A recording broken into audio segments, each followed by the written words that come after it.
I'm Christine from Pack Hacker. In this video, we're taking a look at the Aer Pro Slim, which I've been testing for 2 weeks. If you find this video helpful, click subscribe so we can keep making you content to help you travel smarter. Let's dive in.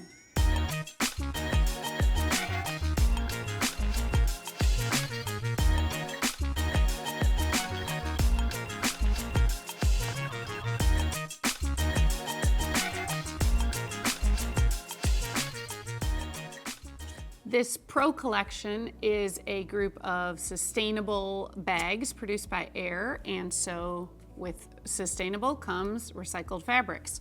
We've got 840D Cordura Recore recycled nylon fabric, and it's Blue Sign approved, water resistant. I got caught in the rain several times and it just like beads up, runs off, sort of like if you ever put Rain-X on your windshield. It's really great, really nice, it repels that really nicely. Now, the zippers are YKK zippers, but you'll see they are not like AquaGuard water resistant, they're just reverse coil. So obviously, you know, if you were in a very prolonged rainstorm, you might have some issues there, but I didn't have any issues with that. They also have these really nice sort of pentagonal shaped zipper pulls. They're really easy to grab, and it does minimize the jangliness somewhat because of the cord, but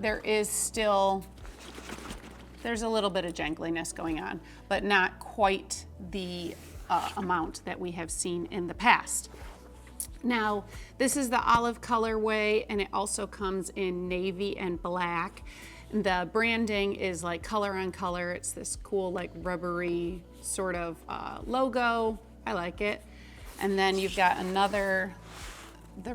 we've seen this on other Aer products, the Hypalon tab with just the white Aer on the shoulder straps there. Flipping back around though, we do have a carry handle, and it's look how thick that baby is. It's like very thick and cushiony. So if you do have to carry this for some time, that works out really well. And then as to any other materials going around here, we've got Duraflex adjusters on the shoulder straps and a Woojin magnetic buckle on the sternum strap, which we will get to later. And the only other thing to mention is if you do take this to the airport, there is a luggage pass-through strap along the back panel here, so you can slide it on some rolling luggage if you need to. So the harness system features this nice padding on both the shoulder straps and the back panel, and they've both got this breathable mesh with this like diamond shaped fabric, so that's nice. We do have this sternum strap which is movable on a sliding rail, but as far as I can tell it is not removable, which I don't know that I didn't really find myself using it that much for a couple reasons. One, it's only a 12.5 liter bag, so I didn't really feel the need for it. Also, it sort of attaches so far over to the left, and this Woojin buckle sticks somewhat. See, now I can do it. But when it's on me, I found it very difficult to get off, especially like over a really puffy coat. That's probably more a comment on my dexterity than the buckle, but you know, use that how you will.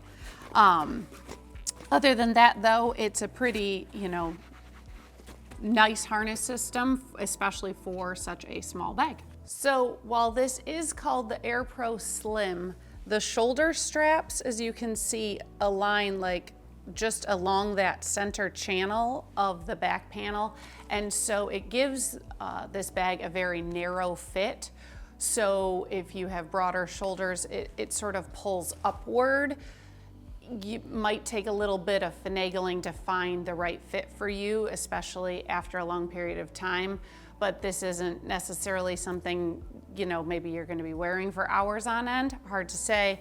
We do like the look of it. You know, the darts give it this nice, like sort of streamlined look. You can sort of see them there. Although it can be difficult to pack out this bottom section to avoid any sort of a caved in look, and we'll get to that when we get to the main compartment. Now that we've talked about the outside, let's talk about what we can put inside this thing.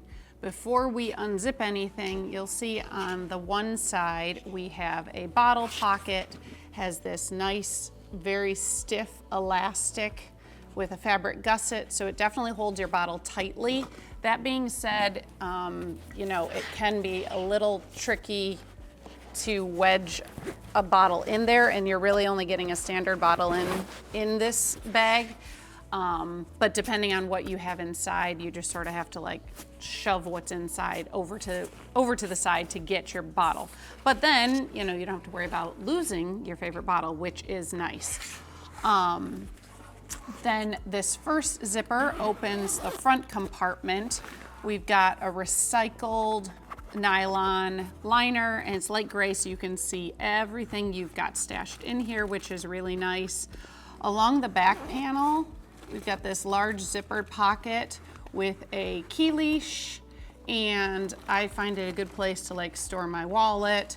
There's also a little pocket for a smart tracker up here, so that's nice. Then you've just got like this divider pocket where I've got some tissues and my phone, and then on the front of it, you do have space in front of it as well. I'm gonna set this pouch over to the side, but in the front of it, we've got this elastic mesh pouch, which I find a good spot for my AirPods. It really holds them tightly. And then just this slip pocket is a great size, you'll see, for a mouse.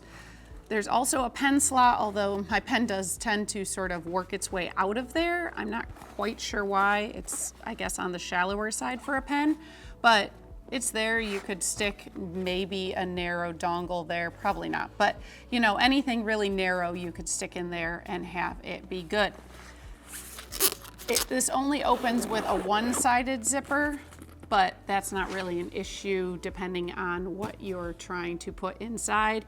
And I'll show you when we get into the main compartment, but packing the front compartment, you know, with a lot, it makes it protrude out the front, okay? But it also makes it protrude into the main compartment. So we'll get to that in just a moment. The main compartment itself opens with this sort of like J, upside down J shaped zipper that extends from basically down here by the water bottle pocket, you can see, all the way over to then lower on this side. Now, I did find that I kept on leaving it without my water bottle in it, leaving the zippers all the way over to where the water bottle was. And then it does make it very difficult to, because you can see my bottle is basically blocking the zipper. It makes it hard to open. So just pay attention, and maybe if you're going to be carrying a water bottle, don't leave the zippers there. I did finally learn. So it is possible. But it works out better, I think, if you just leave them at the top here.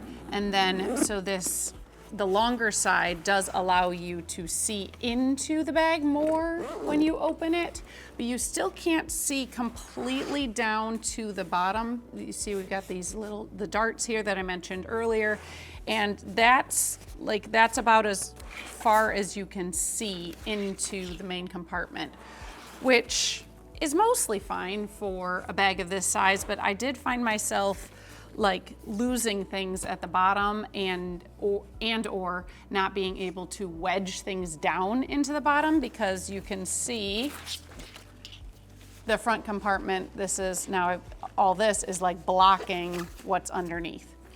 That being said, I did manage, I've got a tech kit in here, packable jacket. I did wedge a packing cube in there just so you could see. So you can kind of see the bottom there, but you can see how there's not much of it that you see at all times. So obviously then you gotta, if you have stiffer pouches, it's harder to wedge them past that front compartment. So it just, you learn what to pack where.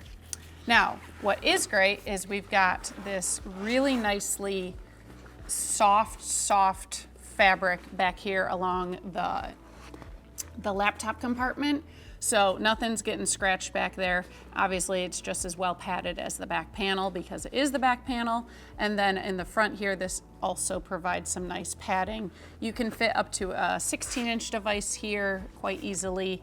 I've got 13-inch, and you can see how much more space we have. So that's great.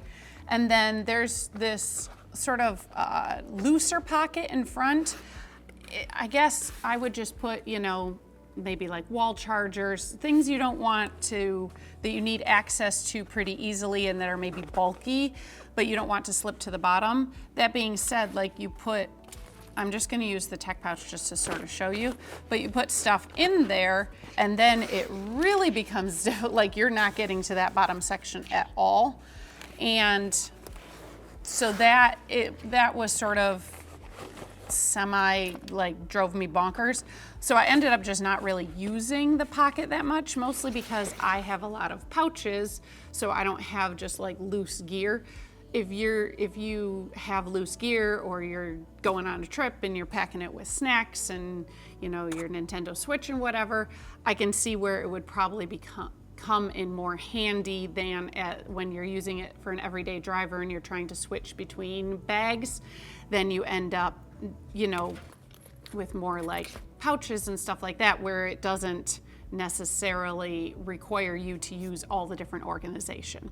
That being said, I did find this a decent daily driver, and really, if you were gonna, you know, if you're gonna go on a plane and you're looking for a personal item bag, it's nice and slim. It's definitely gonna fit under the seat in front of you very easily, and so it would be really great for that, for just entertainment, snacks, stuff like that. If you want to bring much more, I would look at one of, you know, they have size up bags, larger bags in this same collection, and that might be what you're looking for if you want to pack more clothing. So there you have it, the Aer Pro Slim. Thanks for keeping it here at Pack Hacker, your guide to smarter travel, and we'll see you in the next one.